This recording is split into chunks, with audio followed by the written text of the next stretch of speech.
ఆరాధనకు యోగ్యుడా, నిత్యము స్తుతించెదను. నీ మేలులను మరువకనే ఎల్లప్పుడు స్తుతి పాడెదను. ఆరాధనకు యోగ్యుడా, నిత్యము స్తుతించెదను. నీ మేలులను మరువకనే ఎల్లప్పుడు స్తుతి పాడెదను. ఆరాధన.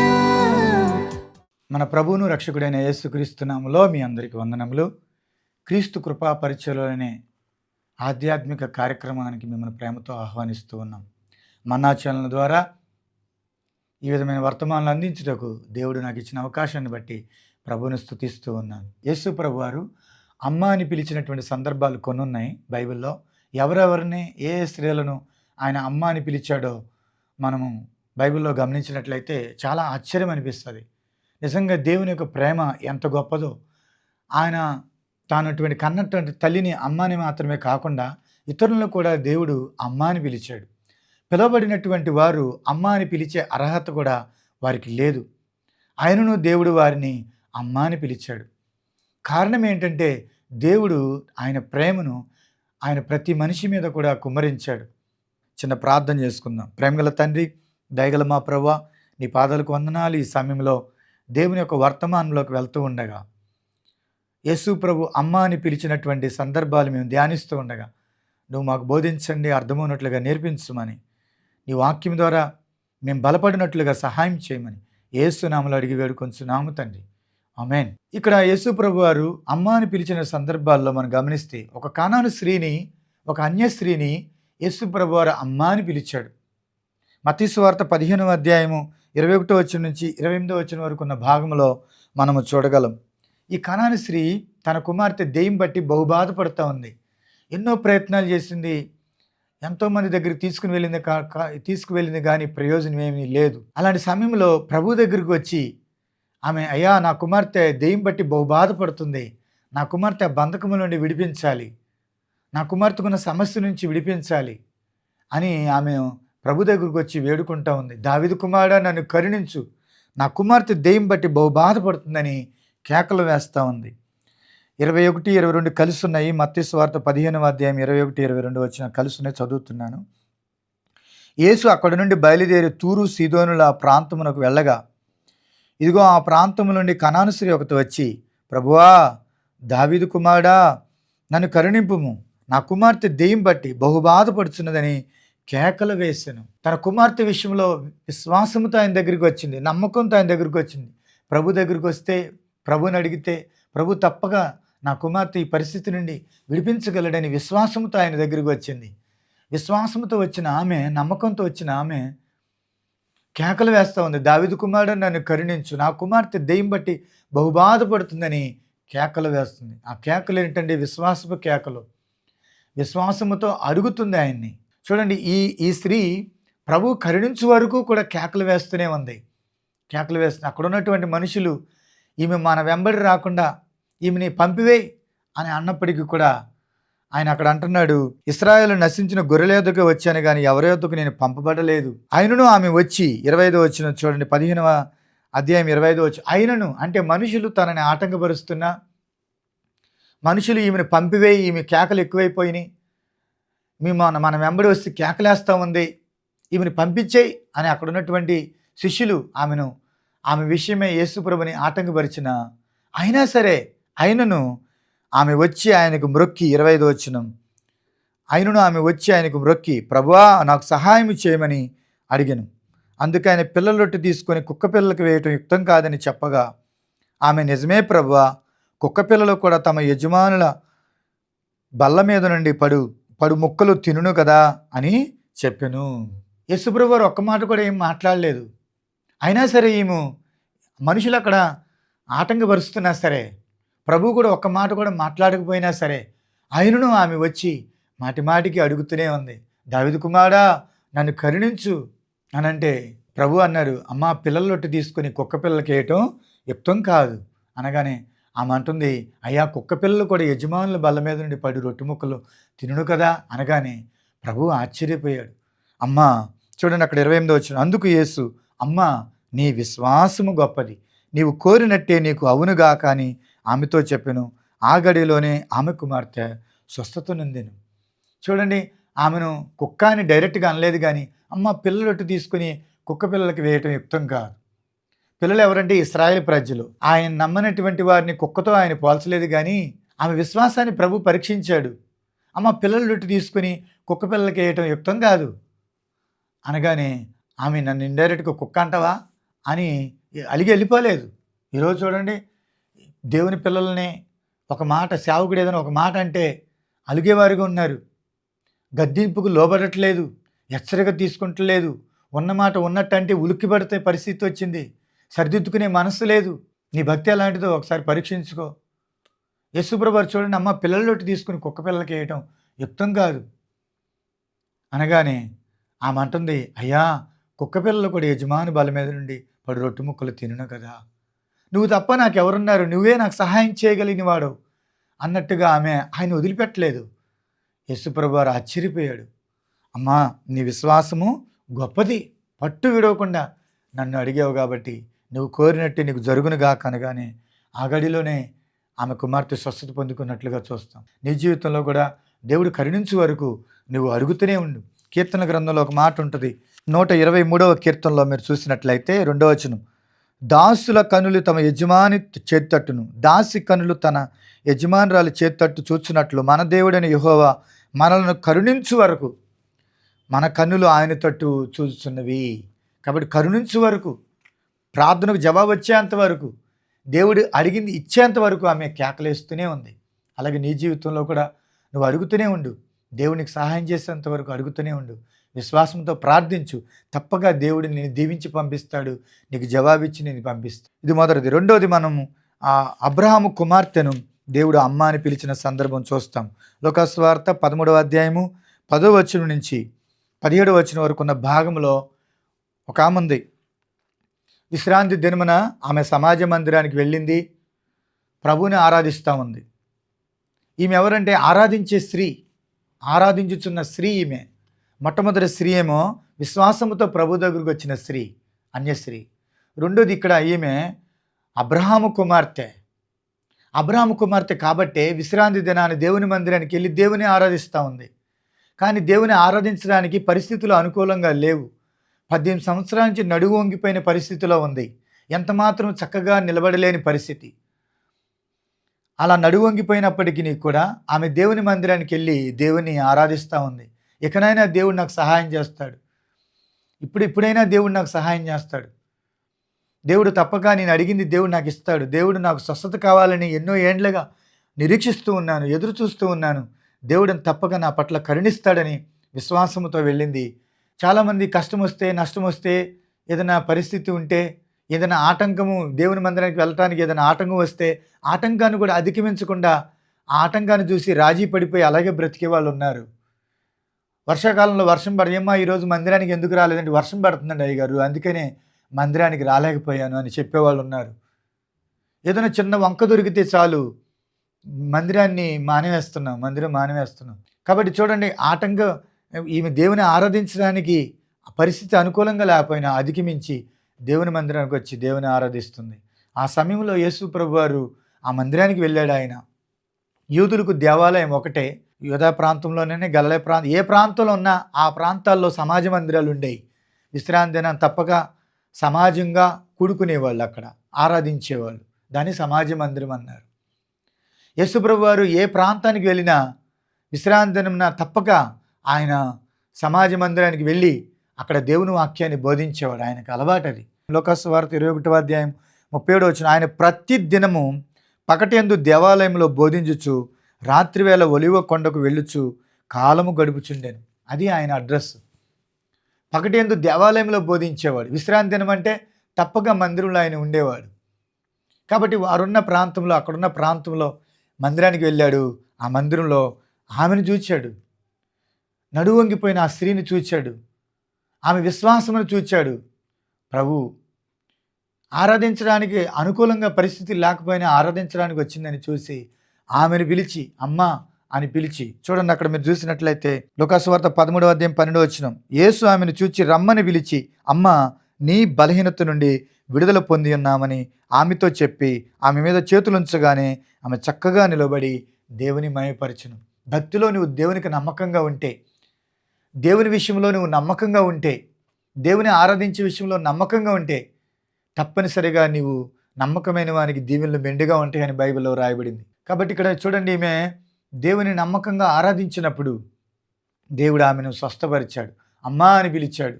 కాబట్టి ఆమె ఎవరంటే అబ్రహాము కుమార్తె. ఎవరు అబ్రహాము కుమార్తె? అబ్రహాము కలిగిన దేవుని కలిగి ఉన్నవారు. విశ్వాస సంబంధులు అందరూ అబ్రహాము కుమారులే, అబ్రహాము కుమార్తెలే. క్రీస్తునందు విశ్వాసం ఉంచిన వారందరూ అబ్రహాము కుమారులే, అబ్రహాము కుమార్తెలే. ఈరోజు నువ్వు ఏ సమస్య ఎదుర్కొంటున్నావో, ఏ పరిస్థితులు ఎదుర్కొంటున్నావో విశ్వాసంతో దేవునికి మొరపెట్టు, ప్రార్థన చేయి, నమ్మకంగా ఉండు దేవునికి. దేవుడు ఖచ్చితంగా నీకు సహాయము చేస్తాడు. తర్వాత మూడోది మనం గమనించినట్లయితే మగ్దలేని స్త్రీ. యోహాను సువార్తలో 5 స్త్రీలను ప్రభు అమ్మ అని పిలిచిన సందర్భాలు మనం చూడగలం. అందులో మనం చూసినట్లయితే మగ్దలేని మరియను ప్రభు అమ్మ అని పిలిచాడు. యోహాను సువార్త 20:15 యేసు అమ్మా ఎందుకు ఏడ్చున్నావు, ఎవరిని వెతుకుతున్నావు అని ఆమెను అడగగా ఆమె ఆయన తోటమాలు అనుకుని అయ్యా నీవు ఆయన్ను మోసుకుని పోయిన ఎడలా ఆయన ఎక్కడ ఉంచుతో నాతో చెప్పుము, నేను ఆయనను ఎత్తుకుని పోదునని చెప్పెను. ఇక్కడ మగ్దలేని మరియ విషయంలో ప్రభు అమ్మ అని పిలిచాడు. ఈమె ఒకప్పుడు లూకాసు వార్త 8:1-3 చూస్తే యేసు ప్రభు వారు దేవుని రాజ్య సువార్తను ప్రకటిస్తూ ఉన్నప్పుడు ఆ సువార్త పరిచర్యలో ఈ స్త్రీ కూడా పాలు పొందింది. ఈమె జీవితంలో 7 దెయ్యముల చేత పీడించబడుతున్న సమయంలో ప్రభు ఆమెను విడిపించాడు. విడిపించినప్పుడు ఎప్పుడైతే విడుదల పొందుకుని స్వస్థత పొందుకుందో ఈ స్త్రీ దేవుని రాజ్య సువార్త పరిచర్యలో తన వంతు తాను పాల్గొన్నట్లుగా మనం కృషి చేసినట్లుగా చూస్తాం. 8:2 లూకాసు వార్త 12 మంది శిష్యులను, అపవిత్రాత్మల వ్యాధులు పోగొట్టబడిన కొందరు స్త్రీలను, అనగా 7 దెయ్యములు వదిలిపోయిన మగ్దలేన అనబడిన మరియయు, హేరోది యొక్క గృహ నిర్వాహకుడు కూజా భార్యగు యోహన్నయు సుసన్నయు ఆయనతో కూడా ఉండిరి. లూకాసు వార్త 8:3 వీరును ఇతరుల అనేకులను తమకు కలిగిన ఆస్తితో వారికి ఉపచారము చేయొచ్చు వచ్చిరి, పరిచర్య చేశారు. ఈ స్త్రీ ఎంత నమ్మకమైందంటే మగ్దలేని మరియ, ఒకప్పుడు దేవుడు 7 దెయ్యముల చేత పీడించబడిన నన్ను దేవుడు విడిపించాడు, నన్ను స్వస్థపరిచాడని అంతవరకు ప్రభువుని వెంబడించింది. యేసుప్రభు వారు చనిపోయి సమాధి చేయబడిన తర్వాత తిరిగి ఆయన శరీరానికి సుగంధ ద్రవ్యాలు పోద్దామని సమాధి దగ్గరికి వస్తే ఆయన లేడు. ఆయన ఎవరో ఎత్తుకుని పోయినారేమో అని, ఎందుకంటే సమాధి మీద ఉన్న రాయి దొర్లించబడి ఉంది, ఎవరో ఆయన లేడు సమాధిలో, ఆయన ఎవరో ఎత్తుకుని పోయారు అనుకొని ఏడుస్తూ ఉంది. నా ప్రభువుని ఎవరో ఎత్తుకుని పోయారని ఏడుస్తూ ఉంది. ప్రభువుని వెతుకుతుంది. ఎక్కడున్నాడు వెతుకుతూ ఉంటే, వెతుకుడి మీకు దొరుకునని ప్రభువు చెప్పాడు కదా. వెతుకుతున్న ఆమెకి ఆయన దొరికాడు, ఆయన ప్రత్యక్షమై అన్నాడు అమ్మా ఎందుకు ఏడుస్తున్నావు, ఎవరిని వెతుకుతున్నావు అని అడిగితే, అయ్యా ఆయన తోటమాలు అనుకుని, అయ్యా నువ్వు ఆయన్ని ఎత్తుకుని పోయావా చెప్పు, నేను ఆయన మోసుకుని పోదును, నువ్వు ఆయన మోసుకుని పోయిన ఎడలా ఆయన ఎక్కడ ఉంచుతో చెప్పు, నేను ఆయన్ని ఎత్తుకుని పోదునని చెప్పాను. ప్రభు పట్ల ప్రేమ ఎంత గొప్ప ప్రేమో చూడండి. ప్రభు ఆమెను అన్నాడు అమ్మా మరియా అని పిలిచి, అక్కడ ఆమె 16 యేసు ఆమెను చూచి మరియా అని పిలిచాడు. ఆమె గుర్తుపట్టింది. చూడండి, మగ్దలేని మరియను ప్రభు అమ్మ అని పిలిచాడు. అమ్మా ఎందుకు ఏడ్చుచున్నావు, ఈరోజు నువ్వెందుకు ఏడుస్తున్నావు? నీ పిల్లలు నీ మాట వింటలేదని ఏడుస్తున్నావా? ఈ రోగము తగ్గట్లేదని ఏడుస్తున్నావా? అప్పులు ఎక్కువైపోయినాయి, ఎంత ప్రయాసపడినా అంత వ్యర్థమైపోయిందని ఏడుస్తున్నావా? దేవుడు నీ మనసును, నీ పరిస్థితిని ఆయన ఎరిగినవాడుగా ఉన్నాడు. నీ కన్నీళ్ళు ఆయన దేవుడు తుడిచేవాడుగా ఉన్నాడు. నీ కన్నీళ్ళకి కారణం ఏంటో ఆయన దేవుడు తుడిచేవాడే ఉన్నాడు. ఆనాడు హిజ్కియా మరణకరమైన రోగాన్ని బట్టి ఏడుస్తూ ఉంటే, నీవు కన్నీళ్ళు విడిచి చూచితిని, నీ ప్రార్థన విన్నాను, నేను స్వస్థపరుచుతానని చెప్పాడు. ఆనాడు హాగరు తన కుమారుడి విషయంలో కన్నీళ్ళు విడిచినప్పుడు ఆమె కుమారుని నిమిత్తము దేవుడు ప్రార్థన విని సహాయం చేశాడు. హన్న సంతానం లేదని కన్నీరు విడుస్తూ అందరూ నన్ను ఎగతాళి చేస్తున్నారు, అందరూ నన్ను గొట్టుబోద్దు అంటున్నారు, నాకు పిల్లలు లేరు గనక అందరూ నన్ను ఎగతాళి చేస్తున్నారని ఆమె ఏడుస్తూ ఉన్న సమయంలో హన్న కన్నీళ్ళు దేవుడు చూచాడు. ఆమె ప్రార్థన విని దేవుడు ఆరుగురు కుమారులను దేవుడిచ్చాడు. కాబట్టి ప్రియమైన సహోదరి సహోదరుడా, ఏ విషయంలో నువ్వు ఏడుస్తున్నావో, కన్నీరు విడుస్తున్నావో, మనుషులు ఎవరు నీకు సహాయం చేయలేకపోవచ్చు, కానీ నువ్వు కన్నీటితో ప్రార్థన చేస్తే తప్పగా దేవుడు నీ ప్రార్థన విని పరిస్థితులు నీకు అనుకూలంగా మార్చి ఏ విధంగా ఎవరి ద్వారా ఎలా చేయాలో దేవుడు అలాగ నీకు సహాయము చేస్తాడు. విశ్వాసముతో దేవునికి మొరపెట్టు, అవసరమైతే దేవుడు నీకు పైనుండి నీకు సహాయము చేయగలడు. తర్వాత మనం గమనించినట్లయితే సమరయ స్త్రీ, యోహాను సువార్త 4వ అధ్యాయము మనం చూసినట్లయితే 21వ వచనంలో మనం చూస్తాము. ఈ సమరయ స్త్రీ పాపంలో బ్రతుకుతుంది, వ్యభిచారంలో బ్రతుకుతుంది. ఒక రోజున మధ్యాహ్నం వేళ ఆ బావి దగ్గరికి వచ్చి నీళ్లు చేదుకుని పోదామని బావి దగ్గరికి వస్తూ ఉంది. యేసు ప్రభువారు ఆ బావి దగ్గర ఉన్నాడు. ఆ బావిలో నీళ్లు చేదుతున్నప్పుడు, అమ్మ నాకు నా దాహమునకు నీళ్ళు ఇమ్మని అడిగాడు సమరయ స్త్రీని. ఆమె అంటుంది, యూదుడివైన నీవు సమరయ స్త్రీని నన్ను దాహమునికి ఇమ్మని ఎలా అడుగుతున్నావు అని అడిగినప్పుడు యేసుప్రభువు వారు అన్నారు, నిన్ను అడుగుతున్న వ్యక్తి ఎవరో నీవు ఎరిగి ఉంటే ఆయన నీకు జీవజలం ఇస్తాడు, నువ్వెన్నటికీ దప్పికొనవు అన్నప్పుడు, అంటే అప్పుడు ఆ మంది ఆలోచించుకొని, ఎన్నటికీ దప్పికొనని అంటున్నాడు, జీవజలం ఇస్తానంటున్నాడు, ఇక నేను ఈ బావి దగ్గర రాకుండా ఆ జీవజలం ఏదో నేను పొందుకుంటే బాగుంటుంది అనుకుని ఆ జీవజలం నాకు ఇమ్మని అడిగింది ఆమె. అడిగితే నువ్వు వెళ్ళి నీ పెనిమిటిని తీసుకురా అని అన్నాడు. అని అంటే నాకు పెనిమిటి లేడు అని చెప్పేసి అందామె. నీకు 5గురు పెనిమిట్లు ఉండిరి, ఇప్పుడున్నవాడు నీ పెనిమిటి కాడు అని అనగానే నువ్వు సత్యమే చెప్పావు అని చెప్పేసి ఆమె అంది. చూడండి ప్రియమైన వారులారా, ఒక పాపి కొరకు ప్రభువు వెతికాడు. పాపి తన పాపములో నశించి నరకానికి వెళ్ళటం దేవునికి ఇష్టం లేదు. ఈరోజు ఎంతోమంది పాపంలో బ్రతుకుతున్నారు, వ్యభిచారంలో బ్రతుకుతున్నారు, చెడు వ్యసనాల్లో బ్రతుకుతున్నారు, చేయకూడనివి చేస్తూ తినకూడనివి తింటూ దేవుని దృష్టికి మనుషుల దృష్టికి అసహ్యంగా బ్రతుకుతున్నారు, పాపంలో బ్రతుకుతున్నారు. పాపి తన పాపంలో నశించిపోవడం దేవునికి ఇష్టం లేక పాపిని వెతుకుతున్నాడు. ఈ స్త్రీని వెతకడానికి వచ్చాడు. నేను జీవజలం ఇవ్వాలంటే నువ్వు వెళ్ళి నీ పాపాన్ని ఒప్పుకొని విడిచిపెట్టాలి. దేవుడు నీకు ఏదైనా ఇవ్వాలనంటే, నీకు నిత్యత్వం ఇవ్వాలనంటే, నీకు పరలోకం ఇవ్వాలనంటే, నీ జీవితాన్ని నీ పరిస్థితులు మార్చాలంటే నీ పాపాన్ని ఒప్పుకొని విడిచిపెట్టాలి. తన పాపాన్ని ఒప్పుకున్నప్పుడు, అయ్యా నువ్వు ప్రవక్తవని నమ్ముతున్నానయ్యా, ప్రవక్తలు మనుషుల అంతరంగంలో ఉన్న విషయాలు కూడా చెప్పగలరు, రాబోయే విషయాలు సంభవబో సంగతులు కూడా చెప్పగలరు, కాబట్టి నువ్వు ప్రవక్తం అనుకుంటున్నాను. ప్రవక్తలు ఏమంటారంటే, అదిగో యెరూషలేములో దేవుని ఆరాధించాలని చెప్తారు, కానీ మాకు వారికి సాంగత్యం లేదు కనుక ఈ పర్వతం మీద మేము దేవుణ్ణి ఆరాధిస్తున్నాము అని అంటే ప్రభు అన్నాడు, అమ్మ ఒక కాలము, అక్కడ చూడండి అమ్మ అని ఆ సందర్భంలో ఆయన పిలిచాడు. 4వ అధ్యాయము 20 వచనం, మా పితరులు ఈ పర్వతమందు ఆరాధించిరి కానీ ఆరాధింపవలసిన స్థలం యెరూషలేములో ఉన్నదని మీరు చెప్పుదురని ఆయనతో అనగా, యేసు ఆమెతో ఎట్లా నేను, అమ్మ ఒక కాలం వచ్చినది, ఆ కాలమందు ఈ పర్వతం మీదనైనను యెరూషలేములో అయినను మీరు తండ్రిని ఆరాధింపరు, నా మాట నమ్ముము. ఒక కాలం వస్తుంది, అక్కడ యెరూషలేములో కాదు అంతటా ఆరాధించే కాలం వస్తుంది. ఎప్పుడు వచ్చేది అని అంటే, దేవుడు ఆత్మ గనక ఆయన ఆరాధించేవారు. 24 వచ్చి, దేవుడు ఆత్మ గనక ఆయన ఆరాధించేవారు ఆత్మతోనూ సత్యముతోనూ ఆరాధింపవలెను. ఒక కాలం వచ్చుచున్నది, ఆ కాలం అంతటా ఆరాధిస్తారు. ఎందుకు అనంటే, యేసు ప్రభు ఈ లోకానికి వచ్చాడు మన అంతరంగంలో ఉన్న పాపాన్ని కడిగివేయడానికి. దేవుడు ఉండేది మనం కట్టే మందిరంలో కాదు, దేవుడు ఉండేది ఆయన కట్టుకున్న ఈ శరీరమైన దేవాలయంలో దేవుడు ఉండడానికి ఇష్టపడడానికి వచ్చినవాడు. అయితే మన శరీరము మన ఆత్మ కల్మషంతో నిండిపోయింది. కాబట్టి ఈ పాపమును కడగడానికే, ఈ పాపము నుండి విడిపించడానికే, పాపములకు ప్రాయశ్చిత్తము చేసి తన రక్తాన్ని చిందించుటకు దేవుడు ఈ లోకానికి వచ్చాడు. కాబట్టి ఆయన మన పాపముల కొరకు సిలువలో తన ప్రాణాన్ని పెట్టాడు, రక్తాన్ని చిందించి మన పాపములకు ప్రాయశ్చిత్తము చేశాడు. ఎప్పుడైతే ఆయన నుండి విశ్వాసం ఉంచుతామో మన శరీరానికి మన ఆత్మ కలిగిన కల్మషాన్ని ఆయన కడుగుతాడు, మన హృదయంలోనే ఆయన నివసిస్తాడు. ఈ హృదయంలో దేవుడు ఆత్మ మనలో ఉన్నప్పుడు మనం అంతటా ఆరాధించగలము. అంతటా ఆరాధించినప్పుడు ఆయన ఇష్టపడతాడు. దేవుడు ఆత్మ కనుక ఆత్మతో ఆరాధించే కాలము వస్తుంది.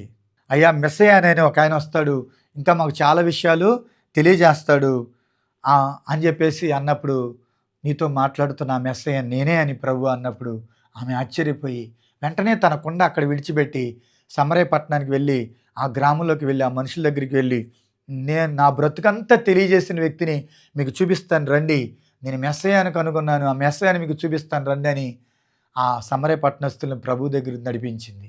సమరయ స్త్రీ ద్వారా ఆ సమరయ పట్టణం అంతా రక్షించబడింది.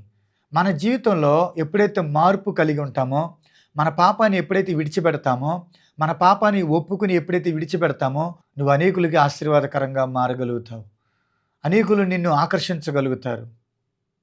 కాబట్టి మనుషులు మీ సత్క్రియలను చూచి పరలోకమందున్న తండ్రిని మహిమపరచినట్లు వారి ఎదుట మీ వెలుగుని ప్రకాశింపనీయుడని పరిశుద్ధ గ్రంథంలో రాయబడింది. కాబట్టి ఈ స్త్రీ తన పాపాన్ని ఒప్పుకుని విడిచిపెట్టినప్పుడు ఆ మాటలు చెప్పిన మాటలు విని, ఇక నుంచి నువ్వు చెప్పిన మాటలను బట్టి కాక మా మట్టుకు మేము ఈయన నిజముగా లోకరక్షకుడని నమ్ముచున్నాము. కాబట్టి ఈ సమరయ స్త్రీ ఆ పట్టణం అంతా ఈమె ద్వారా రక్షించబడింది. ఎంత సంతోషము! తాను మాత్రమే కాదు, తన పట్టణస్థులను కూడా రక్షించుకోగలిగింది. కాబట్టి దేవుడు పాపిని ప్రేమించాడు, ప్రేమించినందుకు పాపి జీవితము మారిపోయింది. తర్వాత మన బైబిల్లో ఇదే యోహాను సువార్తలో 8వ అధ్యాయంలో మనం చూసినట్లయితే, వ్యభిచారమందు పట్టబడిన స్త్రీని ప్రభు అమ్మ అని పిలిచిన సందర్భము మనం చూస్తాము.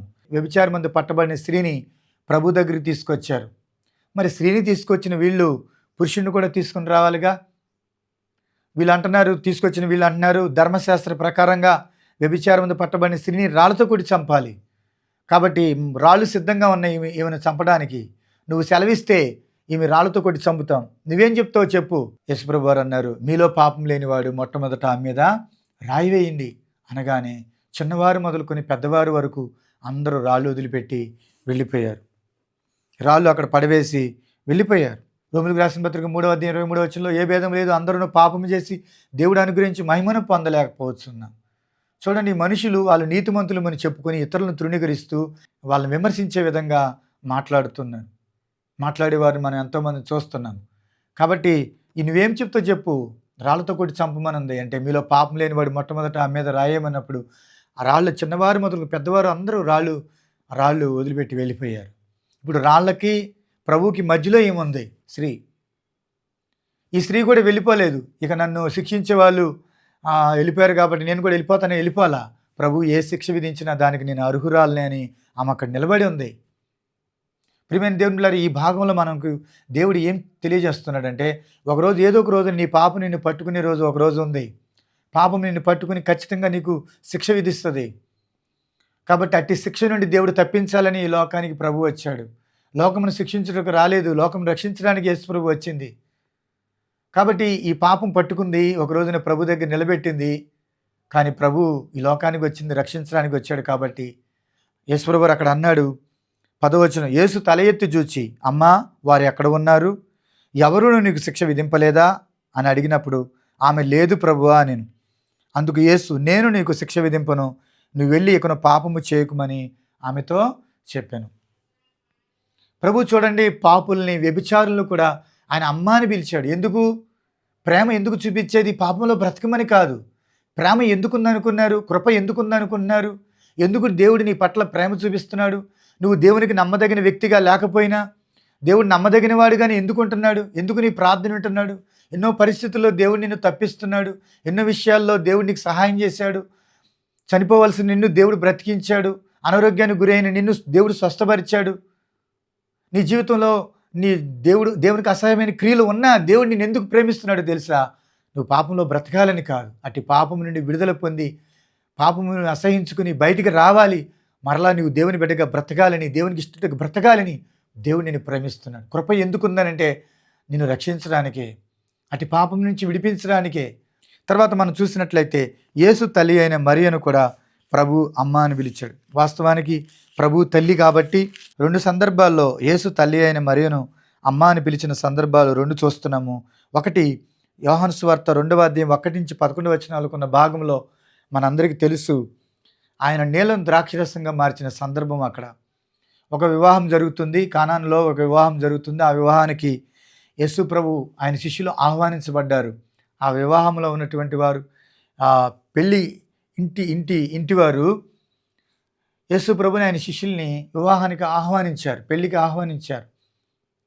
ప్రభు వచ్చాడు, పెళ్లికి వచ్చిన వారికి ద్రాక్షారసం పోయటం మర్యాద గనక అందరికీ ద్రాక్షరసం పోశారు, అయిపోయింది. వాళ్ళు అనుకున్న దానికంటే ఇష్టమేషను మించిపోయింది, ద్రాక్షరసం లేదు. వెంటనే మరియా, యేసు తల్లి అని మరియా ప్రభు దగ్గరికి వచ్చి, అయ్యా ద్రాక్షరసం అయిపోయింది అని అంటే ప్రభు అన్నాడు అక్కడ, అమ్మ నాతో నీకేం పని? 4వ వచనం, 2వ అధ్యాయం 3వ వచనం. ద్రాక్షరసం అయిపోయినప్పుడు యేసు తల్లి వారికి ద్రాక్షరసం లేదని ఆయనతో చెప్పగా యేసు ఆమెతో, అమ్మ నాతో నీకేం పని? నా సమయం ఇంకా రాలేదనెను. అంటే నా సమయం వచ్చినప్పుడు నేను తప్పగా చేస్తాను, నేను అన్ని పరిస్థితులు నేను నిశ్చితముగా గమనిస్తూనే ఉన్నాను, నాతో నీకేం పని, నేను చూసుకుంటాను అని ప్రభు అన్నట్టుగా భరోసా ఇచ్చినట్టుగా అక్కడ మనం చూస్తున్నాం. యేసు తల్లి అయిన మరియా యేసుని తన కుమారుడిగా చూడలేదు, కానీ ఆయన దేవుడిగా చూస్తుంది. ఆయన కుమారుడైన దేవుడు. నీవే కాదు, ఎవరైనా విశ్వాసంతో వస్తే వారి మనవి అంగీకరించి వారికి సహాయం చేయడానికి ఆయన సిద్ధంగా ఉన్నాడు.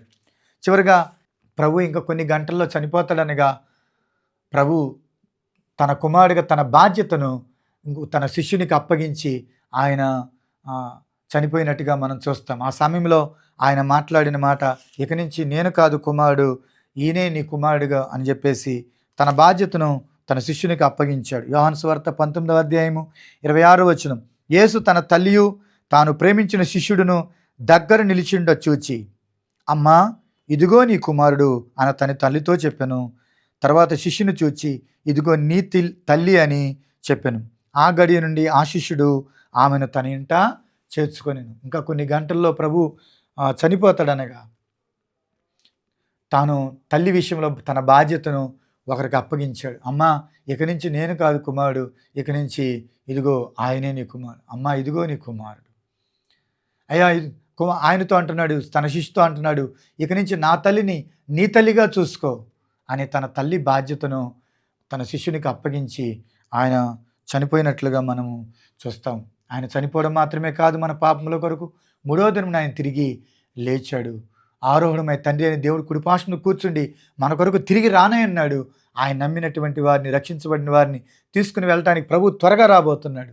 కాబట్టి యేసునందు విశ్వాసం ఉంచి రక్షించబడు, ప్రభువున రాజ్యం సంపాదించుకో, ప్రభు త్వరగా రాబోతున్నాడు. హెబ్రీయుల రాసిన పత్రిక మనం చూసినట్లయితే 2వ అధ్యాయం 9వ వచనం. దేవుని కృప వలన ఆయన ప్రతి మనిషిని కొరకు మరణం అనుభవించినట్లు దూతల కంటే కొంచెం తక్కువ వానిగా చేయబడిన యేసు మరణం పొందినందున మహిమా ప్రభావంతో కిరీటము ధరించుకునే వానిగా ఆయనను చూచుచున్నాము. ప్రతి మనిషిని కొరకు ఆయన మరణాన్ని అనుభవించాడు. రక్తము చిందించకుండా పాపములకు క్షమాపణ కలగడం అసాధ్యం. కాబట్టి ఎడ్ల రక్తం, మేకల రక్తం పాపములు తీసివేయటం అసాధ్యం. యేసు ప్రభువే మన పాపముల కొరకు తన ప్రాణాన్ని పెట్టాడు.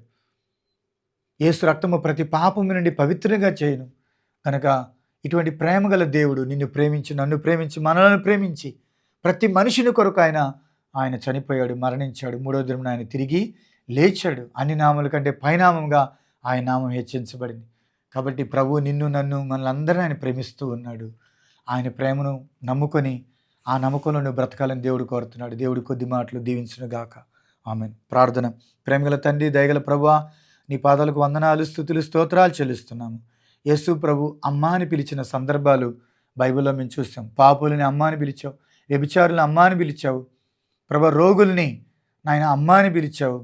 తండ్రి నీకు వందనాలు చెల్లిస్తున్నాను. ఎందుకు అనంటే ప్రేమించింది దేనికంటే అట్టి పాపము నుండి, అట్టి శాపం నుండి వాడు బయటికి రావాలని, వారు నాయన అతను విడుదల పొందాలని, వారిని ఇచ్చేటువంటి పాపక్షమాపణ, రక్షణ, స్వస్థత పొందాలని నువ్వు ఎంతో ప్రేమిస్తున్నావు.